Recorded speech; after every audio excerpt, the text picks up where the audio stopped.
available for people that live in the, oh god, that was horrible. Hi everybody, welcome back to my channel. I'm really excited about today's video. I think it's gonna be a really good one. So even if they don't live in New York, people love to have opinions on New York. The people are rude. Most of us are not really rude. We're just trying to get where we need to go. So if you're blocking the subway door, you're pretty slow, prepare to get pushed out of the way. But one of the stereotypes about New York, that it's expensive to live, is true. I've lived here for about 13 years. I've lived in about 5 different apartments, 2 different boroughs, and I've always had to live with roommates, except for the past 5 or so years. For the past 5 years, I had actually been living in a 1-bedroom in Manhattan for less than $900 a month.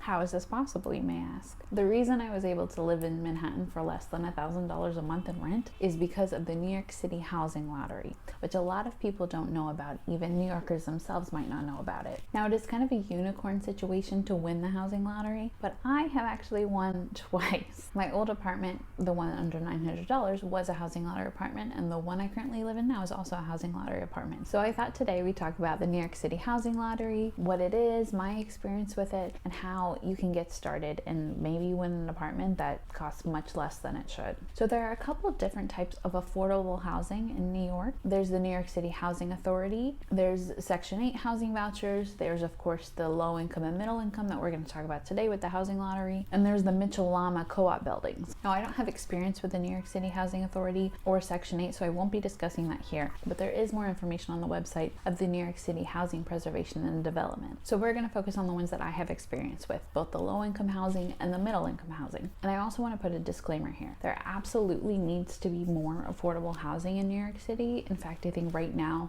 the mayor has announced that he wants to rezone parts of Soho, and a lot of people in Soho are a bit angry about that in terms of putting affordable housing in the city, but I think more definitely needs to be done, especially in the low income section. This is not condoning the system, this is not condoning how it works or that there's enough affordable housing available, but I just wanted to say that before we get started. So my experience with the housing lottery, I had actually been applying for years, apartment here, apartment there. In fact, I started applying back when they did it through like newspapers and things like that, and you had to send in a postcard. I had gotten an interview for one in the financial district, but I was living with 2 of my very best friends at that time, so I didn't go for the interview. But about 5 years ago, I was living with friends in Washington Heights, and I was working at a nonprofit theater company, not making a whole lot. The really only reason that I could afford to stay in the city was because I was living with roommates. And then I got an email from a housing lottery that I had applied to saying that my log number had come up and they needed information from me, such as my employment, how much money I make, my housing situation, things like that. I sent all that information and had an interview, which was basically where I came in the office and presented that packet of info that I had. And then they told me that unfortunately all the apartments in the building were full, but I would be on the wait list for the next one. I was crushed. Then I went on a trip to Italy, actually my very first international trip before all the travel hacking. And during my trip, I got an email that actually they did have an apartment for me. So when I came back from my trip, I packed up my stuff and I made the move to my new 1-bedroom apartment. The rent was $875 a month. I know. Now it was wonderful. I could not believe my luck, and I could not believe that I have my own 1-bedroom apartment in the city. For people that have lived here a long time or work in theater or in service industries and don't make a lot of money, having your own apartment is a dream. Now, during that time that I lived in that apartment, I did start to make more and more money. I got promoted at work. I eventually switched jobs from nonprofit theater to commercial theater, so I was making a lot more money, and I would send in my tax information every year so the building could recertify, but it never affected my lease. I would either sign for a 1-year or 2-year lease, and the rent would only go up about 2%, which, because these apartments are rent stabilized, was the legal limit that they could go up. And then about a year ago, I applied for a middle income building. I was making more money, so I didn't qualify for the low income buildings anymore. But for any beautiful developments or things like that, I would apply for a middle income apartment. And then in February of this year, I got a notification that my login number had come up for one of these beautiful developments. Got all my information together, went in for the interview, and in March they told me that they did have an apartment for me and let me come tour it. Now this was March 10th, 2 days before Broadway shut down and a few days before really everything shut down. And when I had toured the building, it was almost ready, but it wasn't ready yet, and of course COVID delayed that even more. The building did eventually finish, however, and I ended up moving in this summer. Yes, I left my $900 a month apartment, but I really love where I live now. I've never lived in this neighborhood before. I could never afford it. And it is so cool to live in a place in the city that you've always dreamed about. A place that when you think of New York City, you think of living in a neighborhood like this. So what is the housing lottery? New York City has made certain initiatives to make housing in the city cheaper or more available for people that live here or wish to live here, want to work here. Some of these programs come in the form of tax credits to developers who develop new buildings. If they offer reduced rent for people with certain incomes to live in those buildings, then the developers will get massive tax credits for a period of maybe 15, 20, 25 years. Those developers would then post their listing on Housing Connect, which we'll talk about in just a bit, and have people apply. There will then be a lottery to pick from those people to check their income to make sure they make that low amount that the city has deemed as part of the tax credit, and then offer them that apartment. Now, once you're in that apartment, you really can't be kicked out unless you break one of the rules. Even if you make more money when you're living in that apartment than you did when you first got it, you still have the apartment. With my low income apartment that I lived in, they did make me recertify my income every year, but that's just for tax purposes for the building. That's not so if you make over a certain amount, they'll kick you out. Okay, so that's my experience with the housing lottery. Let me sort of walk you through how to apply for a housing lottery apartment, the tips I have, and what you can expect when you're applying, when you're in the process of getting an apartment. We've got my computer, my new computer here, and we're gonna go through how to go on the website. The website address has like numbers and stuff in it, so it is very difficult to type in. So I'm just gonna put it below, but you can always Google New York City Housing Lottery and it will come up with the site. There are actually two different ones. There was an old one, and then this summer they had a new housing lottery site. It's a lot more preferable to the old one. Let me put my computer down because I am not gonna be able to hold it like this for as long as I'm gonna talk. So we're gonna go to New York City Housing Connect. Should be the first one that pops up. That's the website that tells you a little bit about it. All right, so this is the new Housing Connect website. So what you're gonna do on here, you can either first register and make your profile. You'll put in your employment information, how many people are in your household, their employment, whether they go to school or not. All the information they're gonna need to send the preliminary information to these developments to say what apartments you're gonna be able to apply for, what apartments you qualify for.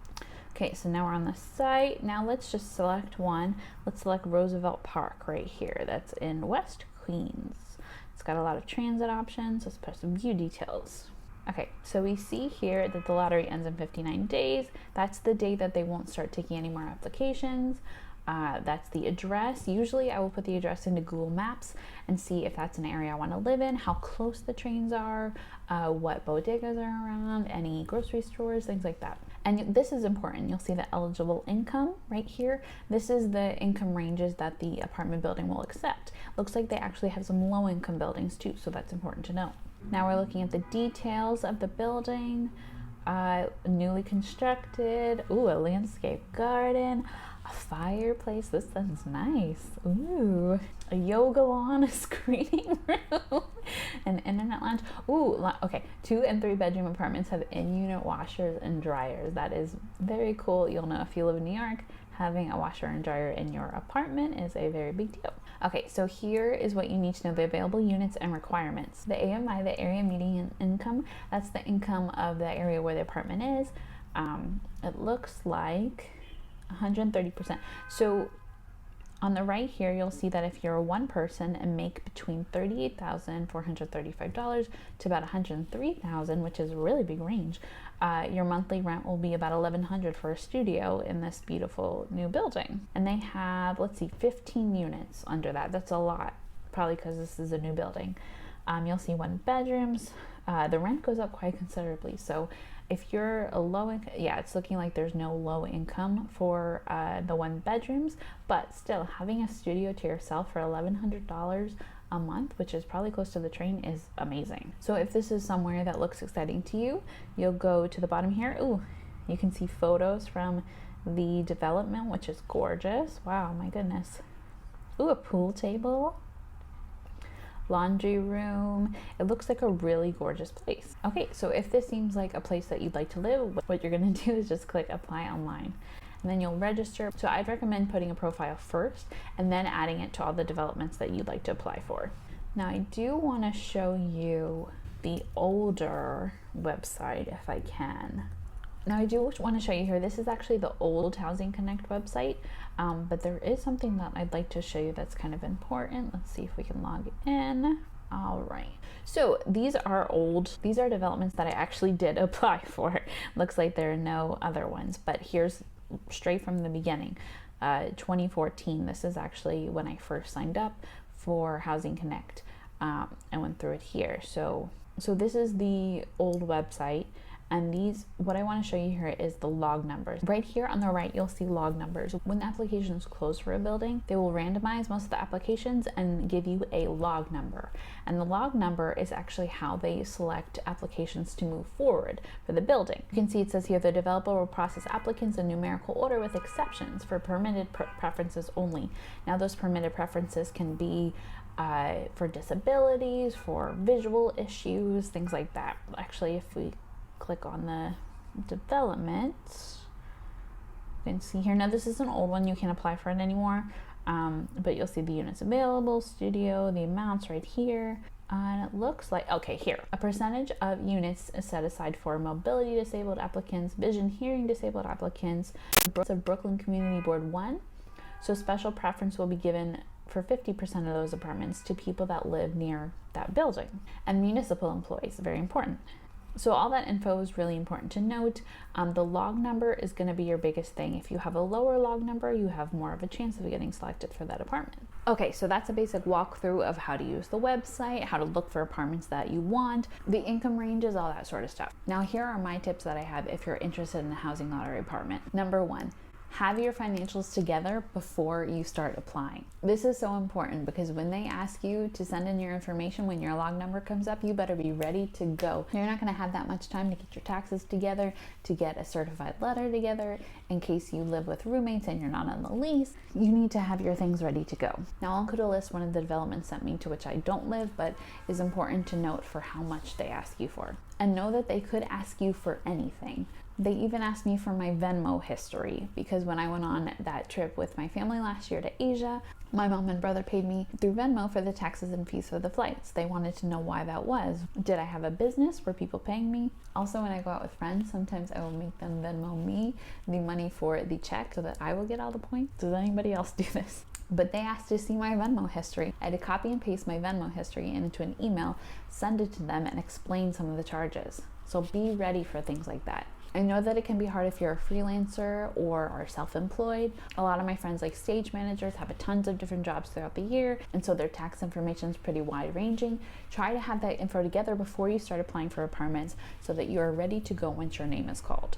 Another thing to have is patience. This may take a long time. When I applied for the building I lived in now, it was about a year ago, and I didn't move in till the summer. Actually, I can probably check that now. I applied for the building that I live in now on September 19th of last year, and I only moved in this past summer. And for my low-income apartment, I applied in November, and I did not move in until that one until the end of summer of the next year. So please keep that in mind. There is going to be a big waiting period, especially if the building is a new development and not finished yet. Even if the building were to be finished, they're dealing with a lot of people, a lot of laws, a lot of financial information, and it will take a while. Try not to bother the person that you're working with when you do get selected. I know it's difficult, but think of what pressure they're under. Also wanted to quickly mention the City Data Housing Lottery Forum. I stalked this a lot when I was waiting for my log number to be called. People compare notes, see what log numbers are coming up, and talk about the buildings. I'll put the link in the description box below.